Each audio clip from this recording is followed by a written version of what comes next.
सुशांत सिंह राजपूत मामले में अब एक बहुत ही बड़ी और सनसनीखेज खबर आ रही है और ये बड़ा खुलासा इसे आप कह सकते हैं, क्योंकि जिस प्रकार से सुशांत सिंह राजपूत मामले को ख़त्म करने की कोशिश की जा रही है पुलिस के द्वारा, जांच एजेंसियों के द्वारा और गुंडे माफियाओं के द्वारा, उसी बीच ये खबर ये आ रही है कि जो दो गवाह बनने वाले थे सरकारी, नीरज और केशव, वो फरार हो चुके हैं और उनकी अभी कुछ भी अता पता नहीं है। आपको पहले ही बताया था कि जो ड्राइवर था वो भी अभी नहीं मिल रहा है, वो भी कहीं ना कहीं फरारी का जीवन जी रहा है। और धीरे धीरे इस मामले में बहुत सारे ऐसे लोग हैं जो कि चुपचाप कई तरफ से निकल चुके हैं और उनके ऊपर अभी जैसे जांच स्लो हो गया है, जांच में कुछ आ नहीं रहा है और कई जो शक के दायरे में थे वो लोग धीरे धीरे अपने आप को साइड कर रहे हैं, क्योंकि उन्हें पता है कि जांच अगर कड़े तरीके से कर दिया जाए और थर्ड डिग्री अगर टॉर्चर करके पूछताछ किया जाए तो इस मामले में बहुत सारे खुलासे हो सकते हैं और उन खुलासों के बीच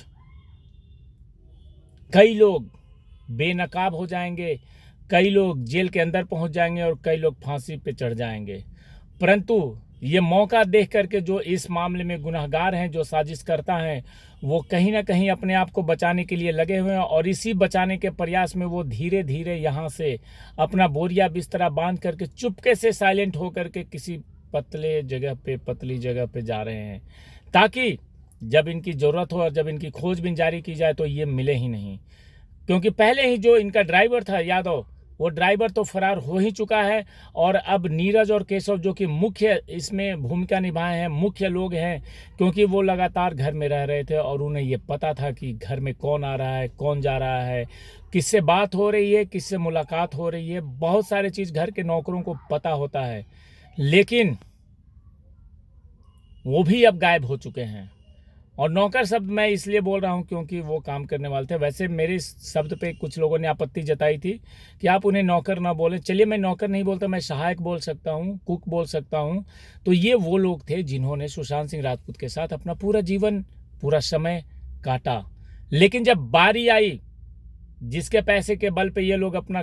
घर चला रहे थे, खा रहे थे, जी रहे थे, और सुशांत सिंह राजपूत की जब मौत हो गई, उसके बाद अब बारी आई कि सत्य के साथ दिया जाए और सत्य बताया जाए, तो धीरे धीरे सभी लोग साइड हो गए और धीरे धीरे जो उनके साथ में जो लोग थे उन्होंने दगाबाजी की थी और इन दगाबाजियों की जब पोल खोलने की बारी आई तो सारे दगाबाज एक हो गए और सबने अपने अपने बोरिया बिस्तरा बांध करके यहाँ से निकल लेने में भलाई समझी। और उसी कड़ी में अब ये जो दो लोग गायब हुए हैं, इनकी भी खोजबीन अब पता नहीं कब होगी और ये किस आधार पे इनसे पूछताछ होगी, क्योंकि नौकरों का, सहायकों का जो लगातार साथ रहते हैं, चाहे वो ड्राइवर हो, चाहे वो पर्सनल सेक्रेटरी हो, इन सबको बहुत चीज़ पता होता है और इन सब से अगर कड़ी तरीके से पूछताछ की जाए तो बहुत कुछ सामने आ सकता है। लेकिन ये फरार होना बहुत सारे शक के घेरे में ला रहा है। अब देखना यह है कि आगे अब ऊंट की करवट बैठता है और इस मामले में अब आगे क्या होता है। जय हिंद, जय भारत।